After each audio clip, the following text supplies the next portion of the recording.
സിമ്പിളും ആയിരിക്കണം, നല്ല ലുക്കും വേണം. എന്നാൽ കുറച്ച് വാൾ പോസ്റ്റേഴ്സ് ഉണ്ടാക്കിയാലോ? അതിന് വേണ്ടിയിട്ട് കുറച്ച് പേപ്പേഴ്സ് ഈ ഒരളവിൽ ഇങ്ങനെ കട്ട് ചെയ്തെടുക്കുക. കട്ട് ചെയ്യുമ്പോൾ ശ്രദ്ധിക്കുക, കുറച്ച് നീളമുള്ള പേപ്പേഴ്സ് വേണം കട്ട് ചെയ്യാൻ. ഞാൻ എടുത്തത് കുറച്ചും കൂടി കട്ടിയുള്ളൊരു ഷീറ്റാണ്. എനിക്ക് വേണമെങ്കിൽ സാധാ പേപ്പർ അല്ലെങ്കിൽ A4 ഷീറ്റ് വേണമെങ്കിൽ ഉപയോഗിക്കാം കേട്ടോ. എന്നിട്ട് ഇതുപോലൊരു ഡിസൈൻ അവിടെ ഇവിടെയായിട്ട് ഇങ്ങനെ വരച്ചു കൊടുക്കാം. ഞാനിവിടെ വാൾ പോസ്റ്റേഴ്സ് മൊത്തം ചെയ്യുന്നത് ഗ്രീൻ തീമിലാട്ടോ. നിങ്ങൾക്ക് വേണമെങ്കിൽ ഡിഫറെൻറ്റ് കളർ തീമിലും ചെയ്യാം, അല്ലെങ്കിൽ ഏതെങ്കിലും ഒരു കളർ തീമിലും വേണമെങ്കിൽ ചെയ്യാം കേട്ടോ. എന്നിട്ട് വരച്ച ഡിസൈൻസിൻ്റെ ചുറ്റും ബ്ലാക്ക് പെന്നും കൊണ്ട് ഇങ്ങനെ വരച്ചു കൊടുക്കാം കേട്ടോ. ഇതിലിപ്പോൾ വരയ്ക്കുന്ന ഡിസൈൻസൊക്കെ നിങ്ങൾക്ക് ഇഷ്ടമുള്ളത് വരയ്ക്കാം കേട്ടോ. ഇതേപോലത്തെ സിമ്പിളായിട്ടുള്ള കുറേ ഡിസൈൻസൊക്കെ വരച്ചിട്ട് ഒരുമിച്ച് വാളൊടിച്ചാണിട്ട് നല്ല ഭംഗിയാണ് കേട്ടോ.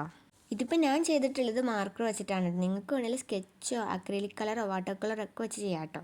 എന്ത് വെച്ച് ചെയ്താലും നല്ല ഭംഗിയായിരിക്കും കേട്ടോ കാണാൻ. ഞാനിവിടെ 8 ആട്ടോ ചെയ്തെടുക്കണത്. നമുക്ക് വേണമെങ്കിൽ ഇഷ്ടമുള്ള അത്രയും ചെയ്യാം കേട്ടോ. എത്രത്തോളം ചെയ്യുന്നോ അത്രത്തോളം ഭംഗിയായിരിക്കട്ടെ വാളിലൊക്കെ ഒട്ടിക്കുമ്പോൾ കാണാൻ. ഈ ഡിസൈൻസൊക്കെ വരയ്ക്കാൻ നല്ല സിമ്പിളാണ് കേട്ടോ. ഇത് വരയ്ക്കാൻ അറിയാത്തവർക്ക് വേണമെങ്കിൽ ഈ ഡിസൈൻ വരയ്ക്കാം കേട്ടോ. ഈ കാണിക്കുന്ന പോലെ എല്ലാ ഡിസൈൻസും അങ്ങനെ വരച്ചെടുക്കാം കേട്ടോ. നമ്മൾ ഈ വരയ്ക്കുന്ന ഡിസൈൻസൊക്കെ ഓരോന്നോരോന്നേ കാണാൻ ഭംഗിയില്ലല്ലോ, എല്ലാം കൂടി ഒരുമിച്ച് വാളൊട്ടിക്കുമ്പോൾ നല്ല രസമാണ് കേട്ടോ കാണാൻ. നമ്മൾ വരച്ച ഡിസൈൻസൊക്കെ കാണാൻ നല്ല ക്യൂട്ടാണ്. നമ്മൾ ഈ വരച്ച പകുതി ഡിസൈൻസ് മൊത്തം പിൻട്രസ്റ്റിൽ നിന്നാണ് കേട്ടോ. കാരണം അത്ര അടിപൊളി ഡിസൈൻസാണ് പിൻട്രസ്റ്റിൻ്റെ അകത്തുള്ളത്.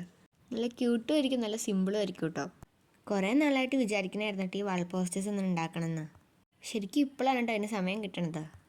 ഇന്നുണ്ടാക്കാം നാളെ ഉണ്ടാക്കാമെന്നൊക്കെ പറഞ്ഞ് അങ്ങനെ നീട്ടി വെച്ചിട്ട് ഇപ്പോഴാണ് കേട്ടോ അതൊന്നും ഉണ്ടാക്കണത്.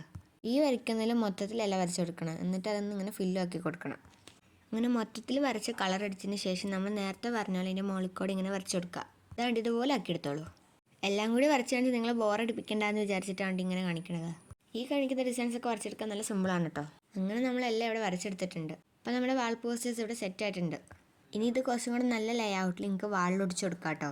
പിൻട്രസ്റ്റിൽ നോക്കിയാൽ നിങ്ങൾക്ക് ഒരുപാട് നല്ല ലേഔട്ട്സ് കിട്ടും കേട്ടോ. അതിലേതിൽ ലേഔട്ട് ഒടിക്കാനായിട്ട് കുറച്ചും കൂടി നല്ലത്. അപ്പോൾ ഇത്രയേ ഉള്ളൂ. അപ്പോൾ വീഡിയോ ഇഷ്ടപ്പെട്ടിട്ടുണ്ടെങ്കിൽ ലൈക്ക് ചെയ്യാനും ഷെയർ ചെയ്യാനും സബ്സ്ക്രൈബ് ചെയ്യാനും കമൻറ്റ് ചെയ്യാനും മറക്കല്ലേ. അപ്പോൾ ബൈ.